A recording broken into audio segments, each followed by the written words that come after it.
Bonjour à toutes et à tous, bienvenue dans ce nouvel épisode des Adorables, le podcast consacré à l'adolescence réalisé par des adolescents. Je suis Nathalie Anton, professeure de français et également psychologue, et avec l'équipe de lycéens qui m'entourent, nous nous intéressons aujourd'hui à l'intelligence artificielle, son fonctionnement, son impact sur l'éducation et sur l'avenir des jeunes. Et au lieu de vous proposer 2 émissions sur ce thème, l'une dans laquelle je recueille la parole des adolescents, l'autre dans laquelle ils interrogent un spécialiste, nous avons choisi d'expérimenter une nouvelle formule en réunissant tout le monde autour du micro. Parmi les jeunes, c'est Armand, un élève de terminale, qui présentera avec moi cette émission. Bonjour, je suis ravi de co-animer cette discussion autour de l'intelligence artificielle avec Inès, Rodrigue, Maximilien, Blanche, Yaneli et avec Marin de Nebehet, conseiller en affaires publiques et en stratégie et enseignant. Bonjour. Bonjour. Merci d'avoir accepté notre invitation. Avant de vous laisser répondre à nos questions, je vous propose d'écouter un petit micro-trottoir que nous avons réalisé sur ce sujet. Combien de fois par semaine vous utilisez ChatGPT ou toute autre intelligence artificielle et dans quelle matière? Alors déjà, le nombre de fois par semaine, ça dépend vraiment du travail que j'ai à faire. Mais je vais quand même essayer d'éviter d'utiliser. Mais quand c'est des informations qui prennent vraiment du temps à trouver, où il faut aller fouiller sur plein de différents sites, c'est vrai que prendre ChatGPT et lui demander, on a la réponse en 1 seconde et en plus on peut lui demander les sources. Je dirais que j'utilise ChatGPT 1 fois par semaine, plus pour les matières générales où il y a besoin de beaucoup d'informations, des dates, des noms, etc. Et c'est plus pour résumer mes cours. Ça m'aide à synthétiser et quand j'ai pas le temps et que j'ai besoin d'une information qui prend beaucoup de temps à trouver, je vais aller sur ChatGPT. Certains élèves utilisent l'IA pour leurs devoirs et préparer leur contrôle. Est-ce que de manière générale, tu dirais que ça te permet de progresser ou est-ce qu'au contraire, tu as un peu un sentiment de tricher ou tu travailles moins quand tu utilises ChatGPT? Ouais, faire un devoir, c'est beaucoup plus de la triche et c'est pas des sources fiables pour vraiment faire un devoir en entier. Donc je dirais que ouais, c'est pas très productif de faire un devoir maison, par exemple, sur ChatGPT ou quoi. Pour organiser les idées, c'est super pratique parce que c'est vrai que ce qui est le plus compliqué, par exemple, dans les dissertations, dans les commentaires, c'est de créer un plan. Et donc, trouver les idées, je trouve que c'est pas le plus compliqué, mais c'est vraiment les rassembler. Est-ce que tu as des moyens de savoir si une photo est générée par l'intelligence artificielle? Je trouve que quand même, on peut discerner assez facilement parce que on dirait que c'est filtré. Alors, au début, je pensais que je pouvais, mais ces derniers temps, vraiment, je suis tombé dans le panneau. Je suis tombé sur des photos vraiment sans contexte, mais c'est tellement réaliste que j'arrive même plus à discerner, donc je suis méfiant tout le temps. En vrai, peut-être faire une recherche à la Google Images. Sinon, j'ai pas vraiment de moyens. Vous êtes nés, les jeunes, avec Internet et les réseaux sociaux. En tant qu'élève, est-ce que vous avez vécu l'arrivée de l'intelligence artificielle comme une révolution? En quoi a-t-elle changé la manière, notamment, de faire vos devoirs? Alors moi personnellement, j'ai vraiment vécu l'arrivée de l'intelligence artificielle, en tout cas de ChatGPT, comme une révolution, parce que pour moi, ça a transformé mon rapport à Internet et notamment pour obtenir des informations. Donc maintenant, grâce à l'intelligence artificielle, j'utilise beaucoup moins les moteurs de recherche et j'ai toujours en tête, à l'esprit que si j'ai une question que je me pose, je vais pouvoir avoir la réponse exacte avec une intelligence artificielle, une réponse qui sera parfaitement adaptée à la question que je pose. Alors qu'un moteur de recherche va nous donner des sites qui se rapprochent le plus des mots-clés dans notre question, mais on ne trouve pas forcément la réponse qu'on attend. Et pour mes devoirs, c'est la même chose, c'est que, notamment pour les mathématiques, on peut demander à ChatGPT de répondre exactement à notre question, notre exercice de maths, alors qu'avant sur Internet, il fallait voir si l'exercice existait déjà et trouver la réponse ainsi. Donc, pour les devoirs, ça change également notre manière d'aborder les questions qu'on a. Mais là, tu parles des mathématiques. Est-ce que vous avez l'impression que l'IA est performante dans toutes les disciplines? Justement, je trouve qu'en mathématiques, j'ai vu une vraie évolution au niveau de l'intelligence artificielle, puisqu'à ses débuts, c'était très souvent erroné ce qu'elle pouvait faire. Et même si encore aujourd'hui, c'est pas tout à fait parfait, je dois avouer que lorsque je dois trouver des corrections pour certains exercices, je fais toujours appel à l'intelligence artificielle qui peut évidemment se tromper, mais je dois avouer qu'elle reste assez performante en mathématiques, notamment pour proposer des corrections ou d'autres modes de résolution. Mais dans les matières plus littéraires, je la trouve un peu plus limitée et je suis souvent moins convaincu par ce qu'elle produit. Alors moi, je suis d'accord avec Armand. L'année dernière, j'ai pu m'en rendre compte. Donc, on avait le bac de français, on avait beaucoup d'écrits littéraires à effectuer. Et j'ai trouvé que les intelligences artificielles à notre disposition, comme ChatGPT, elles étaient très limitées, ou du moins pas adapté aux attendus français. On remarque vraiment qu'il y a l'influence anglo-saxonne des développeurs de ces intelligences artificielles qui font que les réponses qu'on obtient ne sont pas vraiment justes et ne marchent pas dans notre système éducatif. Marin, est-ce que vous pouvez nous dire si le terme d'intelligence est le mieux adapté pour décrire des logiciels générant des réponses comme ChatGPT ou DeepSeek? Alors, avant de répondre à votre question, encore faut-il définir ce qu'on entend par intelligence artificielle. Alors, c'est un terme qui est assez récent, qui a été inventé en 1956 par un mathématicien qui s'appelle John McCarthy lors d'un séminaire à Dartmouth. Et lorsqu'il a inventé le terme d'intelligence artificielle, c'était pour désigner une nouvelle discipline scientifique qui allait en fait s'atteler à étudier le fonctionnement de l'intelligence artificielle pour ensuite permettre à des machines de le reproduire. Alors ensuite, cette discipline scientifique a connu des étés et des hivers. En fait, il y a eu des phases d'expansion et de progrès, et puis d'autres phases de retour en arrière. Et aujourd'hui, l'intelligence artificielle a fait un retour tonitruant sur le devant de la scène avec notamment ChatGPT. Et le terme d'intelligence artificielle désigne aujourd'hui à la fois une discipline scientifique, mais aussi les outils capables d'imiter des comportements humains, typiquement comme le raisonnement, la planification ou la créativité. Alors, juste aussi pour préciser, comment fonctionnent les intelligences artificielles que vous avez citées? Vous avez cité ChatGPT et DeepSeek. En 3 grandes étapes, en réalité, elles détectent, elles sont entraînées sur des milliards de données pour détecter des schémas récurrents. Ensuite, elles calculent des réponses qui sont statistiquement les plus probables. Et enfin, elles ensuite prédisent les mots les plus logiques. À une différence près que ça, c'est le fonctionnement de ChatGPT. DeepSeek introduit une nouvelle façon de faire avec un apprentissage qu'on appelle par renforcement. Qui permet à l'intelligence artificielle de raisonner par étapes, donc en fait d'imitant encore plus le fonctionnement d'une pensée humaine. Et vous avez tout à fait raison de poser la question de l'intelligence. Est-ce qu'on doit parler d'intelligence? Alors il s'agit essentiellement de modélisation avancée du langage. Certains scientifiques disent que non, il faut pas parler d'intelligence artificielle. D'autres disent que oui. Les débats sont ouverts. Moi, je me situe plus dans la catégorie des personnes qui disent qu'il ne faut pas parler d'intelligence artificielle. Ça entretient une confusion. Notamment des personnes qui ne savent pas vraiment prendre de recul critique vis-à-vis de tout ça. Et j'insiste même aussi pour que ces débats autour de savoir est-ce que l'intelligence artificielle est réellement intelligente nous permettent de nous poser d'autres débats tels que qu'est-ce qu'en réalité l'intelligence, et de nous ouvrir à d'autres formes intelligentes, notamment celles qui sont présentes dans le vivant, les plantes, les animaux, etc. Donc ça s'inscrit aussi dans une prise de recul vis-à-vis de l'intelligence. Je vous invite à ce sujet à lire les travaux d'Alan Turing, qui avait dit qu'en fait l'intelligence artificielle allait sans doute nous interroger nous-mêmes sur ce qu'on entendait par intelligence. Quels autres types d'intelligence artificielle existent-ils en dehors de l'IA générative de texte? Alors, il y en a beaucoup d'autres. On peut citer la vision par ordinateur, qui est utilisée notamment pour la reconnaissance faciale, la surveillance automatisée. On a aussi les systèmes de recommandation que vous trouvez dans tout ce qui est suggestion de contenu, par exemple sur les plateformes de streaming. On a aussi les systèmes prédictifs qui sont beaucoup utilisés pour la prévision météorologique.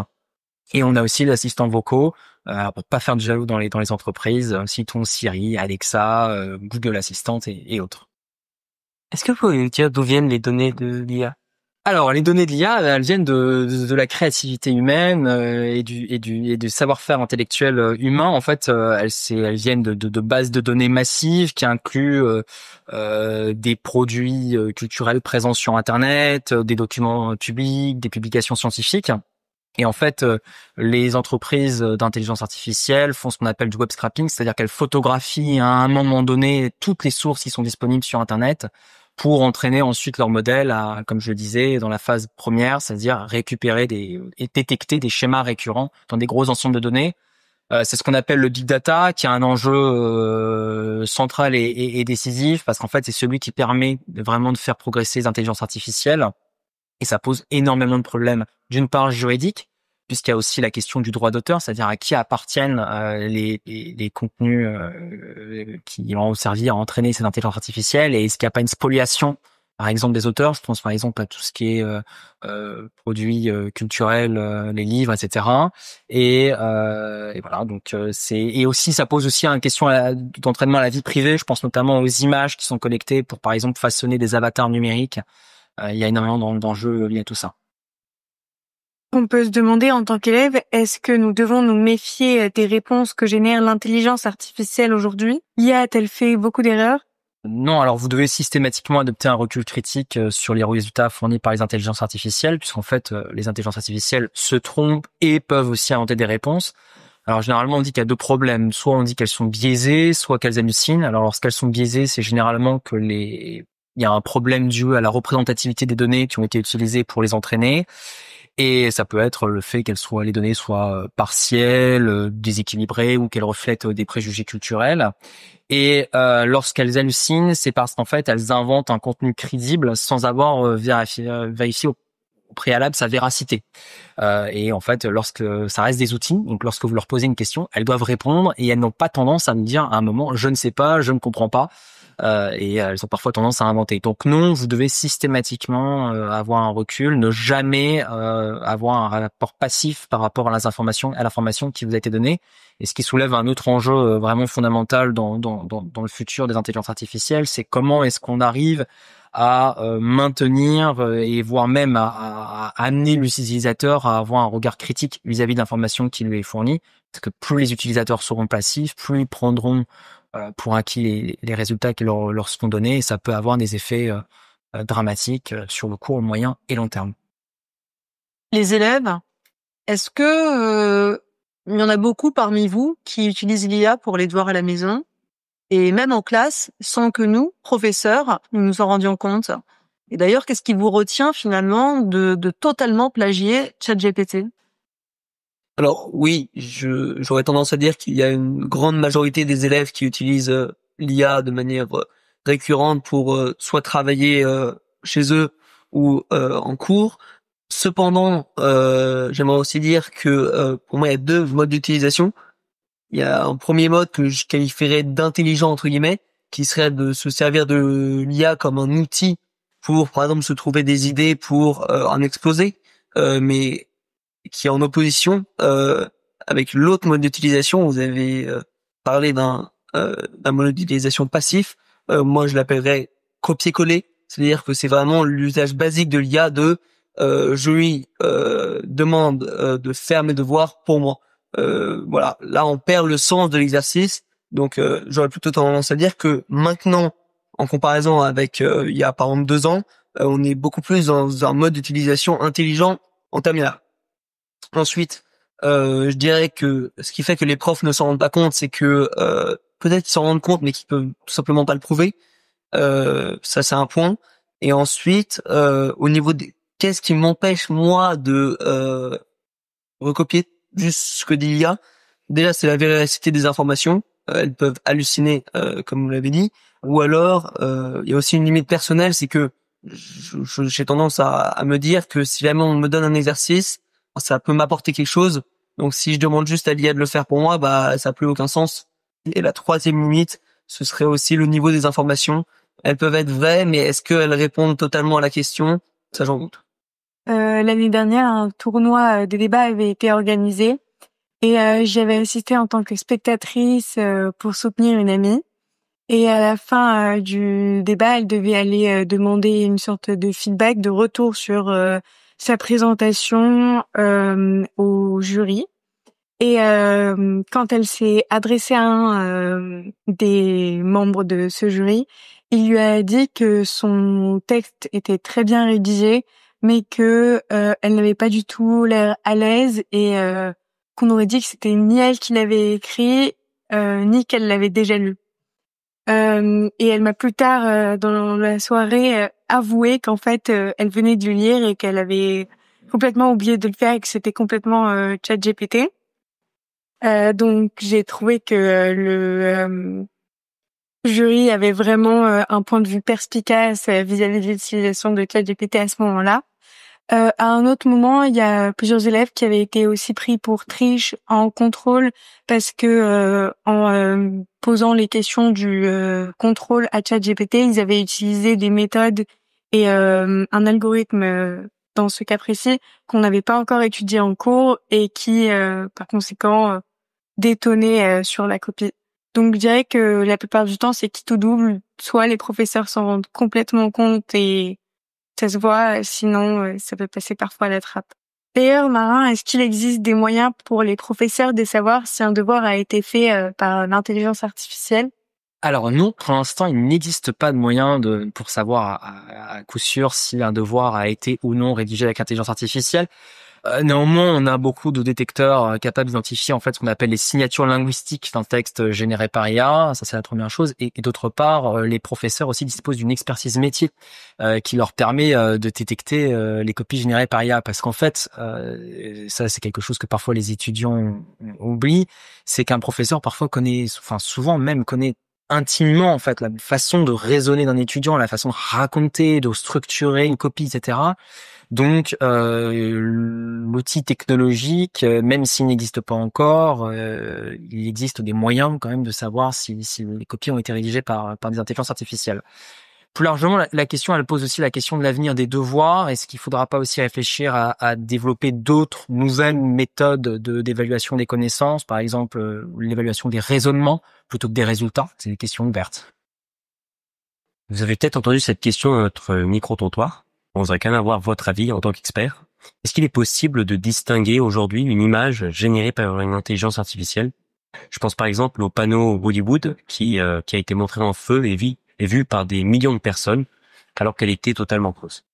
Alors oui, il existe des moyens pour détecter une fausse image générée par intelligence artificielle. Il y a beaucoup d'outils de détection là aussi de fausses images. C'est la première chose. D'autre part, il y a aussi des moyens et des méthodes pour détecter à l'œil nu une fausse image. Par exemple, le regard. S'il y a des personnes, généralement elles ont un regard vide ou asymétrique. Et ça gère assez mal les fonds. Qui peuvent parfois avoir des problèmes de symétrie, etc. Donc il y a des choses qui sont déployables facilement pour identifier ça à première vue. Néanmoins, on constate quand même une marche en avant extrêmement importante de la technologie qui permet vraiment d'affiner les résultats et les images qui sont présentées. Donc voilà. Les élèves, est-ce que vous avez peur de perdre en capacité d'organisation, de rédaction, de réflexion à force d'utiliser ChatGPT? De perdre, par exemple, en persévérance, parce que l'IA, finalement, génère très rapidement la réponse. Alors, non, j'ai pas peur personnellement de perdre des capacités parce que j'utilise l'IA uniquement pour les exercices que je qualifierais de faciles. Je vous donne un exemple. J'avais oublié que j'avais un débat à préparer sur la question pour ou contre le service militaire. 5 minutes avant de passer, je pose la question sur ChatGPT et je lui demande de me donner des données et des sources. Il l'a fait et en fait, ça me permet en très peu de temps de trouver des informations qui m'auraient mis du temps à trouver si jamais j'avais pas utilisé l'IA. Donc moi, je l'utilise essentiellement pour ça. Le reste, quand il s'agit de réflexion, par exemple pour une dissertation, là, je sais que il faut que ça vienne de moi parce que si jamais je m'entraîne pas à faire ces travaux, je n'y arriverai pas, par exemple, à des épreuves où je ne pourrais pas utiliser l'IA comme le baccalauréat. Le niveau d'exercice détermine si j'utilise l'IA ou non. Au contraire, moi, c'est plutôt l'inverse. C'est-à-dire que si un exercice est facile, je vois pas l'intérêt d'utiliser ChatGPT pour ça. Surtout quand on connaît rien que les dégâts environnementaux que ça engendre. Quand j'utilise ChatGPT, c'est pour des exercices qui peuvent paraître un peu plus durs, que ce soit une dissertation, je vais lui demander de m'aider à trouver des plans pour qu'ensuite j'ai le réflexe un petit peu de savoir vers quel chemin je m'engage. Et pour moi, c'est mieux de l'utiliser pour quelque chose qui est plus compliqué. Est-ce que vous utilisez d'autres logiciels que ChatGPT, soit pour vos cours, soit pour d'autres usages? D'ailleurs, je pense à DeepSeek. Alors moi en tout cas j'utilise depuis quelques temps, depuis 6 mois maintenant, Mistral à la place de ChatGPT et je vous invite à le faire parce que c'est une intelligence artificielle française et qui honnêtement a des très bonnes performances. Et j'ajouterais que Mistral étant une entreprise française, elle s'est engagée en tout cas à respecter entièrement notre vie privée, contrairement à ChatGPT qui pompe littéralement nos discussions pour les analyser, améliorer les performances. En fait, il faut pas oublier que il y a énormément de concurrents à ChatGPT. Souvent, on dit ChatGPT comme si c'était synonyme de intelligence artificielle générative, alors que c'est qu'une parmi d'autres et qui, sur certains domaines, n'est même pas la plus performante toujours. On parle beaucoup des élèves, mais est-ce que les professeurs utilisent eux-mêmes l'IA pour faire leurs cours, Madame Anton? Alors moi, j'ai jamais rencontré de collègue qui fasse son cours à partir de ChatGPT exclusivement. Pourquoi? Parce que on s'appuie en général sur les manuels, sur le travail d'autres collègues et sur des auteurs qui sont vraiment spécialisés sur le sujet qu'on enseigne. Et on dispose déjà de beaucoup de supports fiables. Donc c'est vrai que ChatGPT finalement produit en plus des réponses qui sont pas toujours justes. Je pense par exemple à une collègue de français qui me disait avoir lu sur ChatGPT justement que les fourberies de Scapin étaient écrites en 5 actes alors qu'en réalité il y en a 3. En revanche, je connais effectivement des collègues qui vérifient qu'aucun point de cours n'est oublié quand ils traitent une notion par l'intelligence artificielle ou qui font faire des exercices ou des QCM avec des niveaux de difficulté différents. J'ai même un collègue de sciences qui utilise ChatGPT pour que ChatGPT corrige l'orthographe de ses énoncés. À moi de vous poser une autre question. Est-ce que vous avez beaucoup d'enseignants qui vous font travailler avec ou sur l'intelligence artificielle en essayant d'éveiller votre esprit critique? Franchement, il n'y a pas tant de professeurs que ça qui le font, mais j'ai connais un professeur d'EMC qui fait faire à ses élèves des fiches d'actualité, donc ils doivent faire un résumé et donner un avis critique sur un article qui date d'il y a à peine un mois. Et en fait, l'année dernière, il a fait faire les fiches d'actualité sur ChatGPT ou une autre intelligence artificielle pour voir justement si l'avis critique pouvait passer comme s'il avait été rédigé par un élève. Tu veux dire qu'il a comparé des fiches d'actualité qui avaient été générées par l'IA à des fiches d'actualité qui avaient été générées par des élèves? Oui. Et il y avait des différences? C'est pas mieux, c'est mieux dit. Et ça, si on lit une fois comme ça, de façon un peu superficielle, j'ai envie de dire, on pourrait se dire, ah oui, c'est mieux rédigé. Mais sur le fond, je pense qu'il y a quelque chose qu'on peut pas retirer aux élèves dans leur rédaction. Est-ce que vous comprenez mieux certains de vos cours avec ChatGPT qu'en classe? Alors moi j'en ai fait l'expérience récemment parce que j'étais absent en cours d'allemand sur un cours de grammaire sur les propositions subordonnées relatives et j'ai demandé à ChatGPT, en l'occurrence à Mistral, de me demander de me l'expliquer et je pensais avoir tout compris, donc je vais au contrôle en ayant eu le cours généré par intelligence artificielle. Et je me suis rendu compte que finalement, il y a énormément de cas que l'intelligence artificielle ne m'avait pas cité. Et j'ai eu une note très moyenne au contrôle. Et quand on a refait la leçon en classe, j'ai beaucoup mieux compris. Et en fait, l'expérience que j'en ai tirée, c'est que l'intelligence artificielle a un cours qui est beaucoup moins complet et beaucoup moins bien fait qu'un cours en classe. Dans certaines matières où nous avons un système de classe inversée, je trouve ça très intéressant de poser les questions à l'intelligence artificielle pour aussi pouvoir demander à réexpliquer à l'infini jusqu'à ce qu'on ait compris, à reformuler ce que le professeur n'a pas toujours le temps de faire à cause d'un programme qui peut être assez serré dans le temps. Oui, alors la classe inversée, c'est quand les élèves travaillent le cours à la maison et que des exercices sont faits en classe. Donc, ce que tu veux dire, c'est que quand tu lis le cours à la maison, comme le professeur n'est pas en face de toi, l'intelligence artificielle, finalement, va être ton interlocuteur ou ton interlocutrice pour avoir les réponses que tu te poses à ce moment-là. Tout à fait.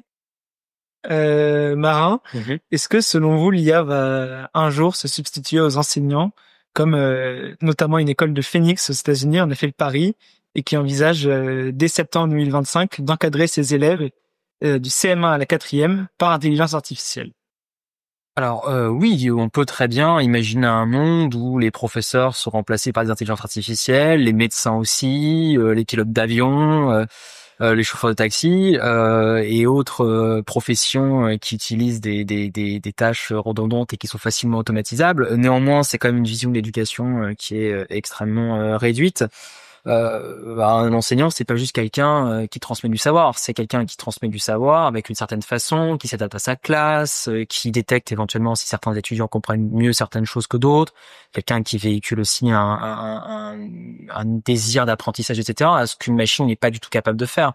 Donc oui, pour répondre à votre question, on peut très bien imaginer que les professeurs seront placés, mais ça n'est pas du tout souhaitable d'un point de vue politique et de société. Et est-ce que les enseignants hésitent désormais à donner des devoirs à la maison de peur qu'ils soient faits par l'intelligence artificielle? Je dirais que c'est pas tant le fait de donner tes devoirs à la maison qui pose problème, puisque, comme l'a dit tout à l'heure Rodrigue, les devoirs à la maison ont pour but de permettre aux élèves de revoir leur cours à tête reposée ou de faire des exercices pour mieux comprendre ce cours et bien l'assimiler. L'un des problèmes, selon moi, c'est de donner trop de devoirs à la maison ou dans un temps trop court, parce que comme les élèves dans ce cas manquent de temps, ils peuvent avoir la tentation de finalement se tourner vers l'intelligence artificielle plutôt que de faire travailler leur propre intelligence. L'autre problème, on l'a vu également, c'est de vouloir noter ses devoirs à la maison. Marin en a parlé un petit peu tout à l'heure, parce que il est difficile, voire impossible, de savoir à quel point l'élève a été aidé par ses parents, un autre élève, un professeur particulier, et maintenant par ChatGPT. Et j'ai appris, grâce à l'un d'entre vous d'ailleurs, que l'année dernière, j'avais attribué la meilleure note à un pastiche de la Bruyère à un élève qui avait en fait utilisé ChatGPT.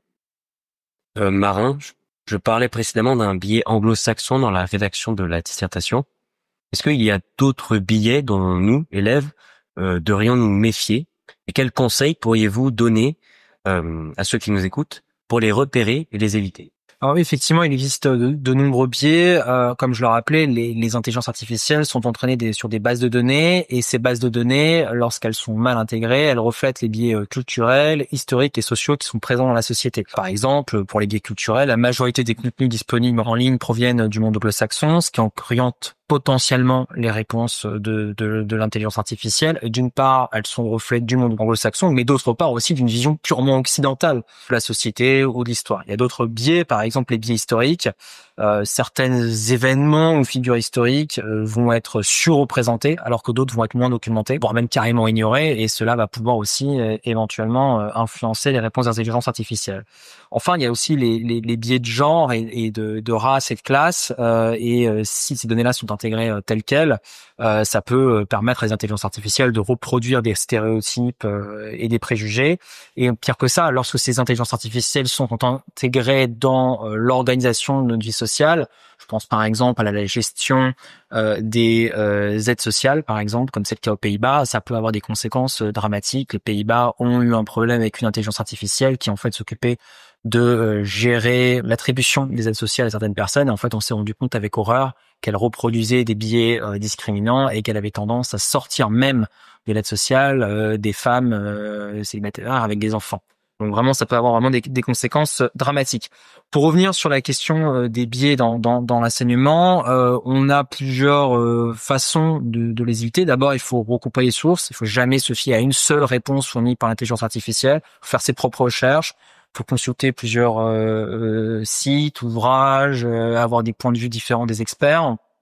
Il faut varier ses recherches. Il faut encore avoir cette attitude d'aller chercher en utilisant plusieurs plateformes, plusieurs moteurs de recherche, en consultant aussi des médias internationaux et si possible lire des sources dans différentes langues.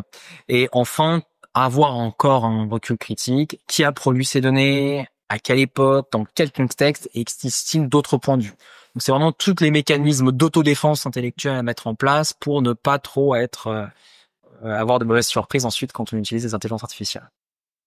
Par rapport à la base de données sur laquelle l'intelligence artificielle s'appuie, est-ce que elle est capable de distinguer ce qui relève des faits ou bien des opinions? Alors non, l'IA ne comprend pas réellement si une information est un fait avéré ou une opinion, parce qu'en fait elle se base essentiellement sur des modèles statistiques qui lui permettent de générer des textes cohérents. Donc elle peut donc comprendre des opinions, voire même des stéréotypes présents dans des données d'entraînement, sans toujours préciser et comprendre du coup qu'il s'agit d'un point de vue purement subjectif. Néanmoins, les programmeurs travaillent à intégrer des mécanismes de détection qui permettraient de contrebalancer ces imprécisions dans les résultats, mais il y a encore des efforts qui sont perfectibles.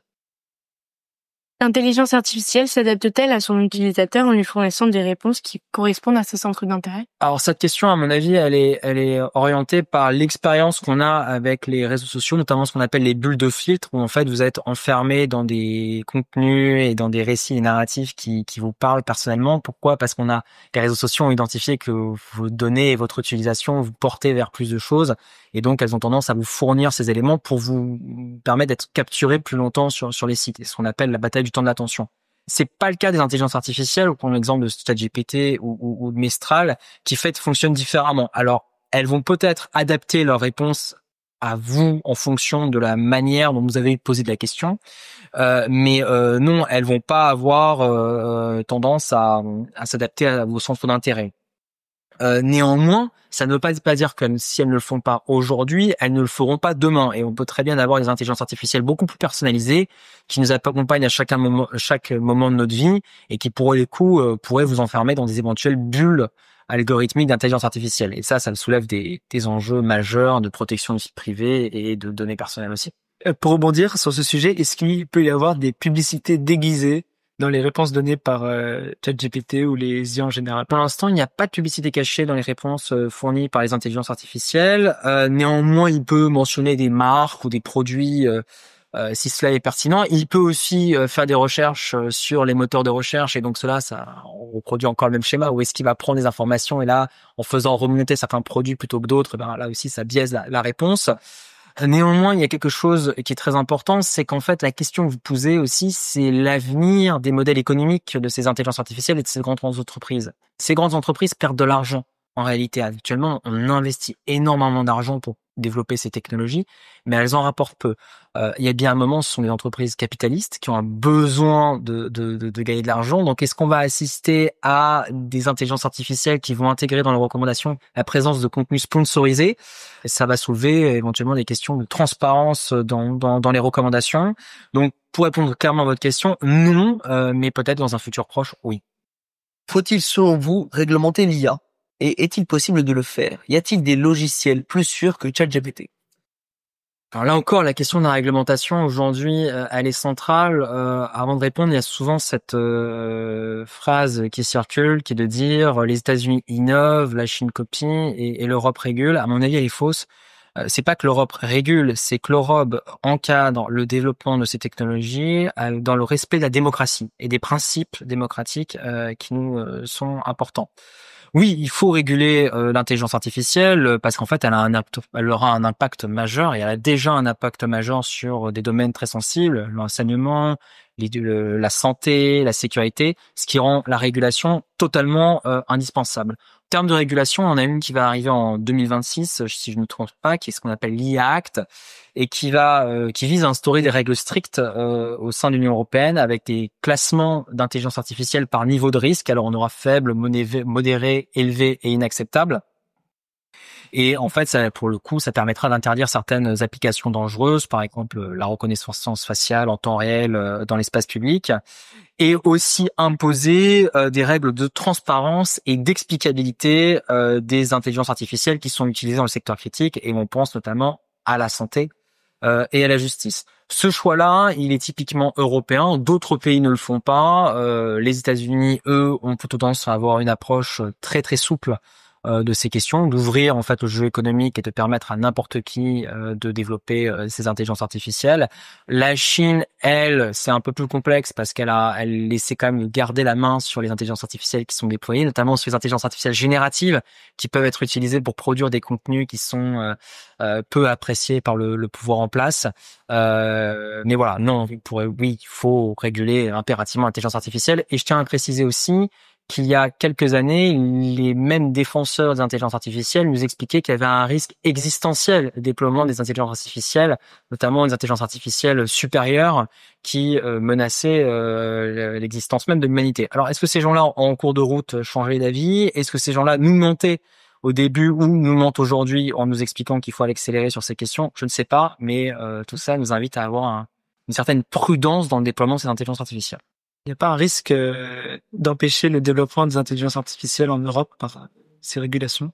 Si ces régulations sont trop contraignantes, effectivement, on peut avoir un impact négatif qui est de freiner les innovations, de pousser nos chercheurs à partir à l'étranger.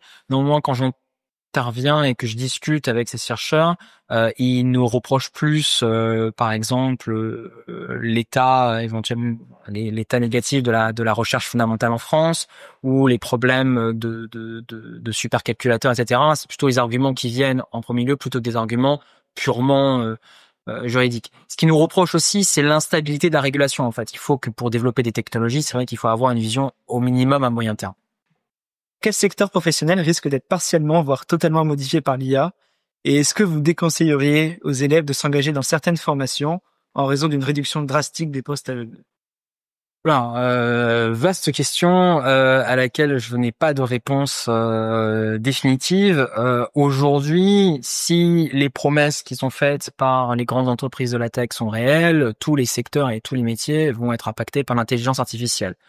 De plus, on commence à avoir ce qu'on appelle les intelligences artificielles agentiques, c'est-à-dire des intelligences artificielles qui sont des micro-intelligences artificielles qui communiquent les unes entre elles et qui permettent d'automatiser des processus de fabrication en totalité. Par exemple, la construction d'une entreprise, elle peut rédiger les statuts juridiques, trouver les financements, créer le site internet, concevoir le business model.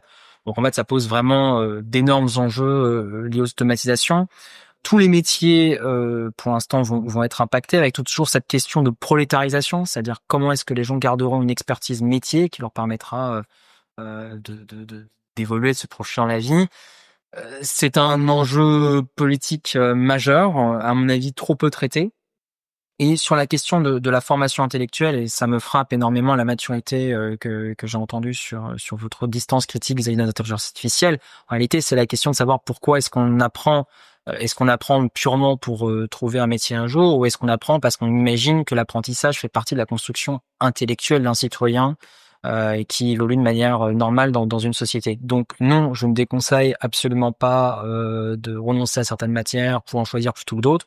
D'une part, ce sont des choix purement hasardeux.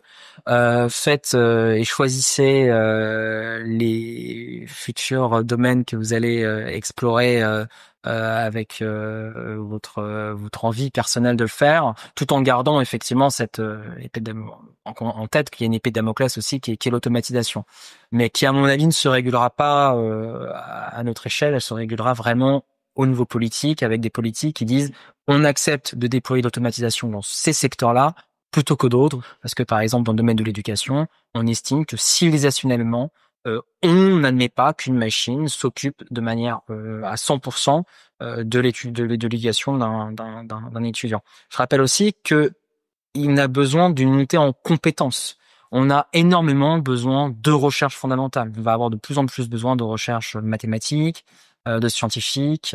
Au contraire, on va vers une montée en compétences puisque toutes les professions intermédiaires vont être vraiment impactées par les process d'automatisation. Et ce qui pose aussi une autre question, c'est est-ce qu'on risque pas d'avoir une société vraiment pour le coup à deux vitesses? Et par exemple, le recul critique que vous avez sur les intelligences artificielles est flagrant, c'est-à-dire vous avez-vous une distance critique en disant j'utilise l'intelligence artificielle en ayant envie d'apprendre, je la maintiens à distance parce que je progresse intellectuellement, etc. Mais d'autres personnes de votre âge ne le font pas. Et elles délèguent complètement les résultats. Donc même qu'ils risquent d'avoir vraiment une société à plusieurs vitesses, encore plus que c'est le cas aujourd'hui. Est-ce que la montée en puissance de ChatGPT ne risque pas de conduire à une uniformisation de la pensée? Non, si on accepte toujours se servir de ChatGPT ou d'une intelligence artificielle comme d'un challenger intellectuel et non comme quelque chose qui remplace les raisonnements et nos process de réflexion. Je prends toujours l'exemple de la citation de Steve Jobs. Il avait dit que l'informatique c'était un vélo pour la tête, pour l'intelligence. L'intelligence artificielle, elle peut être utilisée de manière intelligente si elle est là pour nous challenger intellectuellement et nous muscler neurologiquement. Et ça fait partie d'une discipline personnelle qu'on doit s'imposer. Microsoft vient de rendre une étude où en fait ils se rendent compte qu'on a un énorme problème. Les personnes qui délèguent massivement des tâches cognitives aux intelligences artificielles perdent en plasticité cérébrale, avec là aussi des questions éthiques et de santé publique majeures, c'est-à-dire est-ce que des jeunes qui aujourd'hui, qui ont 20 ans, qui utilisent massivement les intelligences artificielles, qui vont progresser et monter en compétences, seront encore capables à 50 ans d'échapper à une dégénérescence neurologique type Alzheimer? On ne le sait pas encore. Mais il y a certains scientifiques qui sonnent déjà la sonnette d'alarme sur ces sujets-là. Pour parler du risque démocratique, peut-on manipuler l'intelligence artificielle? Ou est-ce qu'au contraire, les données exploitées par l'intelligence artificielle sont trop importantes pour être manipulées? On a vu notamment DeepSeek, donc l'IA chinoise, qui ne pouvait pas répondre à des questions qui portaient sur Tiananmen ou sur Winnie l'ourson. Oui, il est tout à fait possible de manipuler les données qui sont collectées par les intelligences artificielles, d'une part en influençant l'internet sur lesquels elles sont collectées. Ça, c'est la première chose. D'autre part, on peut les contaminer. On peut faire en sorte qu'une donnée véhicule des informations cachées qui seront ensuite intégrées par l'intelligence artificielle pour le faire reproduire des schémas, par exemple, discriminants. Donc oui, c'est tout à fait possible d'avoir des manipulations de grande ampleur.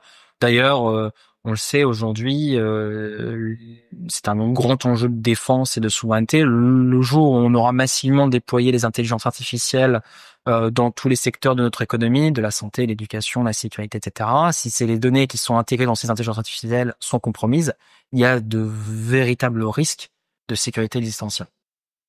Pour conclure, l'IA participe-t-elle au progrès de l'homme ou agit-elle au détriment de celui-ci? Est-ce que l'IA peut agir indépendamment de l'homme, voire le détruire? Alors, est-ce que l'intelligence artificielle participe à l'amélioration de l'homme ou à sa destruction? En fait, c'est l'enjeu central lié autour de la technique. Science sans conscience n'est ruine de l'âme. Si vous avez des intelligences artificielles dont le seul but est de vous pousser à consommer, passer du temps devant les écrans et de vous manipuler cognitivement pour que vous puissiez croire en des biais cognitifs extrêmement forts ou des faits alternatifs, oui, c'est tout à fait possible qu'elles nuisent à l'humanité. Au contraire, les intelligences artificielles peuvent faire énormément progresser l'humanité en repoussant des limites scientifiques qui sont aujourd'hui qui étaient établies parce qu'on n'avait pas assez de puissance de calcul pour dépasser ces choses-là, en permettant de créer des ponts entre les sociétés, en permettant aux gens de se rencontrer, en permettant aussi de manière préventive de détecter des dangers environnementaux avant qu'ils aient lieu. Tout cela est profondément complexe, dual, et c'est là encore l'importance et l'intérêt de la politique, c'est-à-dire que les politiques et la société doivent se préoccuper de ces choix-là et de ces déploiements d'intelligence artificielle en choisissant, on doit choisir démocratiquement, de savoir là où on veut les déployer, pour quelles raisons, pourquoi faire, etc. Donc c'est vraiment des enjeux centraux qu'il va falloir se poser. En termes d'écologie, est-ce que le fait d'avoir recours à l'intelligence artificielle de manière massive ne risque pas de justement déréguler totalement le climat et de nous conduire à nos pertes? Alors effectivement, l'utilisation massive de l'intelligence artificielle peut avoir un double impact. D'une part, elle peut aggraver le changement climatique. Effectivement, on l'a dit, les intelligences artificielles génératives utilisent énormément d'électricité, énormément d'eau pour refroidir les data centers. Donc ça, ce sont vraiment des enjeux majeurs, et les ingénieurs travaillent sur des modèles beaucoup plus économes en énergie, en données, etc., pour limiter les effets de bord négatifs.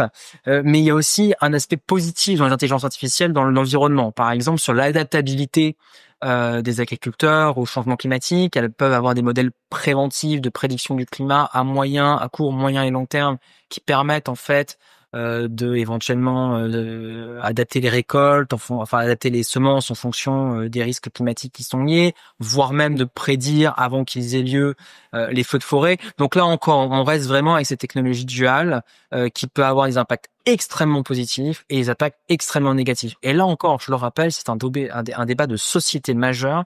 Il faut qu'on sache pourquoi on les développe, pourquoi est-ce qu'on les déploie, comment est-ce qu'on les déploie et quels sont leurs coûts à court, moyen et long terme. Avant de conclure cette émission, est-ce que, Marin, vous avez des éléments à transmettre aux élèves qui vous semblent essentiels?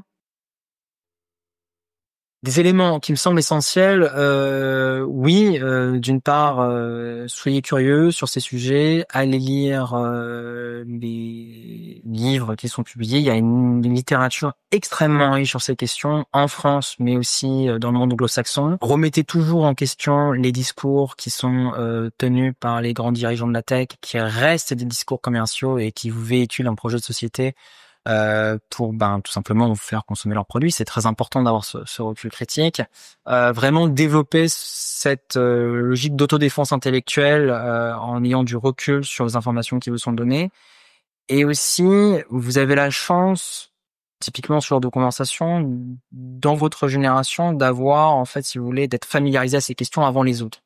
Autour de cette conversation, c'est déjà posé des questions d'impact, d'éthique, etc. Et je dirais même que vous avez quasiment une sorte de devoir dans votre vie future, de vous intéresser à ces questions. Il n'y a pas que le changement climatique qui est un enjeu du siècle majeur, il y a aussi cet enjeu, la révolution technologique est un enjeu majeur et il faut vraiment que vous ayez une quête de savoir active et non passive. Eh bien, Marin, nous vous remercions énormément d'avoir répondu à nos questions et de nous avoir éclairé sur la nature, les dangers et les enjeux de l'intelligence artificielle.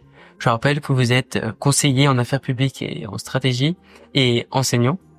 Et j'espère que votre éclairage aura permis d'aider les auditeurs à mieux comprendre ce vaste domaine. Nous attendons vos commentaires sur Instagram ou sur le site de l'école alsacienne et nous vous donnons rendez-vous pour une prochaine émission. À bientôt. À bientôt.